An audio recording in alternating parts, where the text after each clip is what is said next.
100 minutes long, and the story is centered around a young girl who is haunted by an unknown entity after a consensual encounter with a love interest. It stars Keir Gilchrist, Mika Renro, Lily Sippy, and Daniel Savito. So what did you think about this film, dude? I really liked it.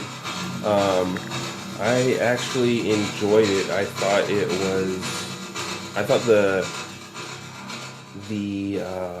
what is it? The whole aspect of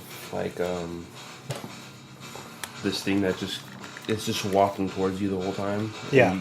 You don't really know what it is, or you don't know who it is, but it just keeps following you. And I like the whole thing of they don't really know how to stop it, or there's nothing really given to you in the movie.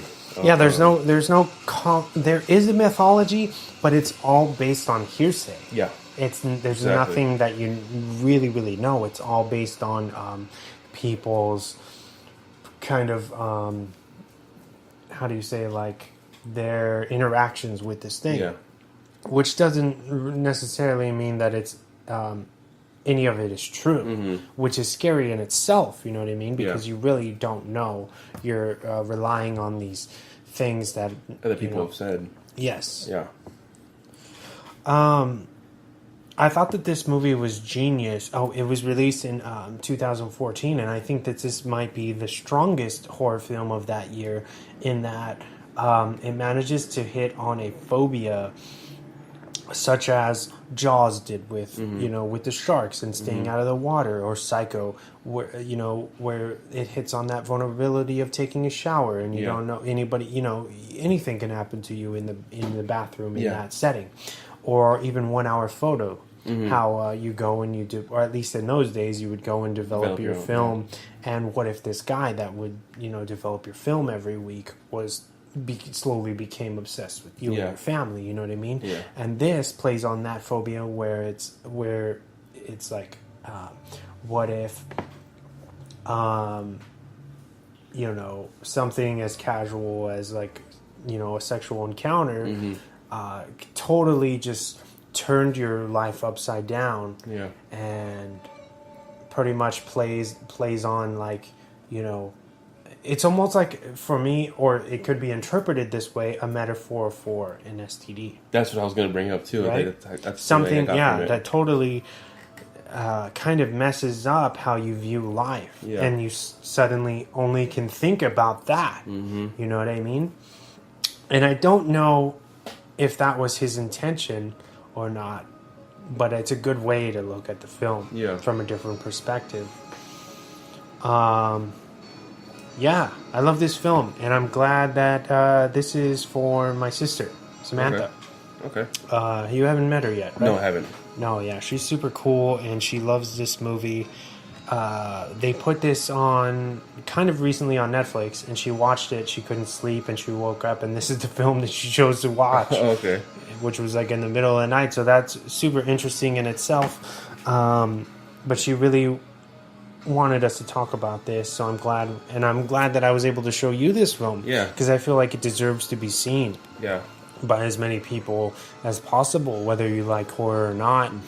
I feel like this movie could potentially make people think about, who they're being intimate with too. Exactly. You know what I mean? Kind of stop.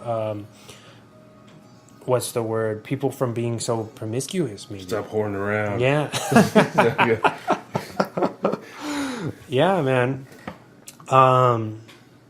Yeah, it's super effective. I love the soundtrack, which we have running right now. It fits the movie really good. Yeah, it's like super 80s synthy. Yeah, that's I couldn't get the word to describe that this tone, and it's like the same type of tone from Stranger Things. That type of like a throwback. Yeah, and it's really cool. I noticed a lot of movies now are getting into that. Yes, they're definitely. They're kind of seeing how effective that works, and they're rolling on it. And And I think one of the movies, which I think we'll hopefully go get to see this weekend again, is Nicholas Winding Refn's 2011 film Drive. Okay. I feel like Yes. before that film, nobody was doing like that. I could be wrong. I could really be wrong, but before that film, I don't remember this kind of resurrection of '80s culture. Yeah. Whereas that film is set in modern day, but it very much plays on '80s pop culture and the music and this, in the synth and this film I think is actually executive produced by that director Nicholas. Okay. Makes sense. Yeah, and I think that's why the soundtrack is so good, and a lot of the shots remind you of if you're familiar with his work, it looks a lot reminiscent of him, if anything. So yeah, I don't know. Did you want to say anything about, or do you have any questions or maybe input you want to talk about the film before I do Spawn Facts? What was your favorite scene or scenes in the movie? Do you have any? Ooh. Oh, definitely the conclusion in the swimming pool. Oh, yeah. I love that, especially because it's paying homage to Let the Right One In. Yeah. Or Let Me In, the American version. Yeah. That's how those two films end, is in the swimming pool. And you can tell the heavy influence from those films. A lot of people think that he was ripping them off, but I don't think it was that. I think it was more like, I'm a fan of this, and I think it works, and I'm going to use this in my film, you know what I mean? I really like that. Because that whole plan was so absurd. Yeah. And very like half thought, like almost like a Scooby-Doo plan, you know what I mean? Like that was never going to work, and they legitimately thought it would. So I thought it was cool that he wrote from that aspect that things don't go like you plan and things aren't going to pan out perfectly, even though this is a movie, people make mistakes and they are just kids, you know what I mean? I know that they're supposed to be in their early 20s, and I think that plays out pretty believable. Yeah. In that, of course, they don't know exactly what they're dealing with, and you have a lot of skepticism that the main girl, what's her name, Jay, is kind of imagining or exaggerating a lot of things that are happening. A lot of characters don't necessarily believe what is going on, and that plays a part in the story. So, yeah, I would think, I think that the swimming pool stuff was my favorite bit. What about you, man? For me, I like the actual ending, like the two of Jay and her boyfriend now, I guess, walking, and you see in the background somebody walking, but you don't know. You don't know if that's the thing that's the thing that's following them, or just somebody walking on the sidewalk. And spoiler alert, and then it just cuts off, and it shows them holding hands, and then you see the figure behind them. They give you no closure. No, it's not at all. And that's right at the end of the movie. I'm like, what the fuck? You know? You were legitimately like, really? Yeah. Like, no way. No, but I love the movie though. I thought it was really good. That ending just really didn't bug me, but it's open-ended, you don't know. I mean, they could possibly make another one if they wanted to, but I would say I would welcome another one if it was good and done by the same guy. Yeah. But like you said, I don't think it necessarily needs a part two. It stands by itself, and honestly, the end for me, they don't tell you, like he swerves by a couple of prostitutes, and it's like he's thinking about passing it on. So at that point, you don't know, when you see them holding hands, you don't know if he's already passed it on to somebody else. But I love that last imagery of them holding hands and being together, because it's like brings this kind of low-key love story to the film, which is kind of cool in the sense that it's like, hey, you're not alone. We're going to handle this together. Because I really care about you. And he basically lets her infect him with this this kind of spirit or virus, whatever you want to refer to it as, entity, because he's in love with her. Yeah. And I think that that's very kind of courageous with him, because he had seen what it had done to the guy before, that it fucking killed him. Yeah. And he didn't care. And I think that that's really cool. Yeah.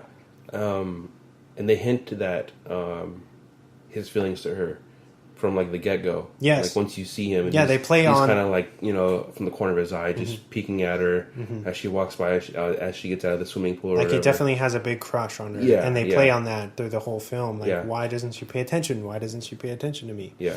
One thing I wanted to ask you a question about the movie, when she's at the beach and she sees those guys in the boat,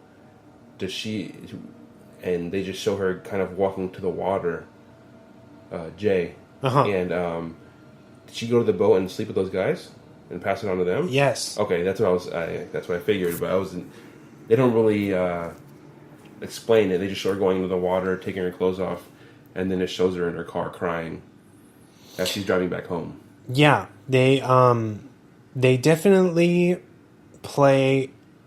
They just leave that to your interpretation. Yeah. But she definitely did swim out there out of desperation to kind of pass on this thing. And I don't know. It seems like it did come back to them, so it's kind of inferred that those people maybe dead now. Yeah. Yeah. Or they didn't believe, because people are like it.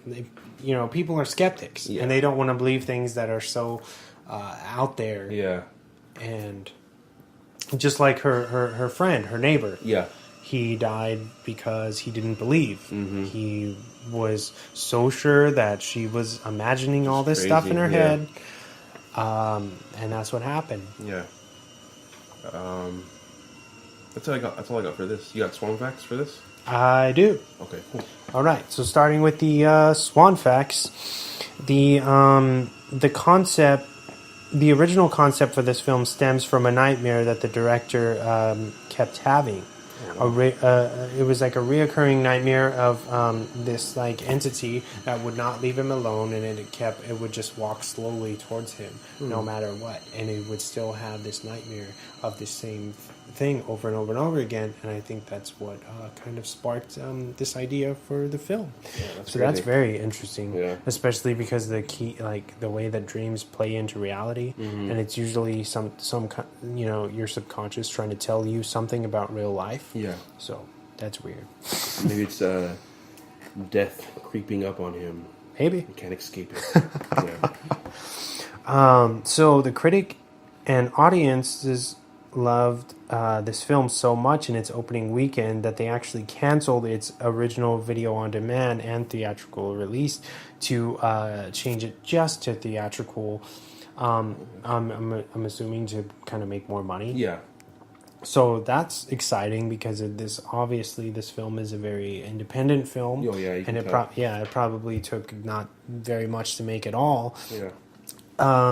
So that was cool that it resonated people with enough to go watch it. Yeah. On a higher scale level, you know what I mean? Because I know that people were saying that this is like the best horror film to come out in the last 20, 25 years. Okay, yeah. So that's a big deal. Yeah. The director is credited saying that John Carpenter and George A. Romero were major influences on this film, which I think played through it definitely with the score. Oh yeah, of course.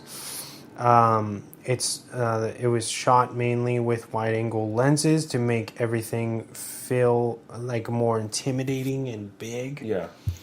And I think that comes through as well. Disaster Piece, who he's basically an artist. He does music or whatever, scores. He completed the score in 3 weeks. Oh wow! For this film. And I think before, I could be wrong, but I think some interview that I watched, he had said that before this, he had only made some music, little music for PC games and Okay. apps, like Yeah. little like synthy, like Yeah.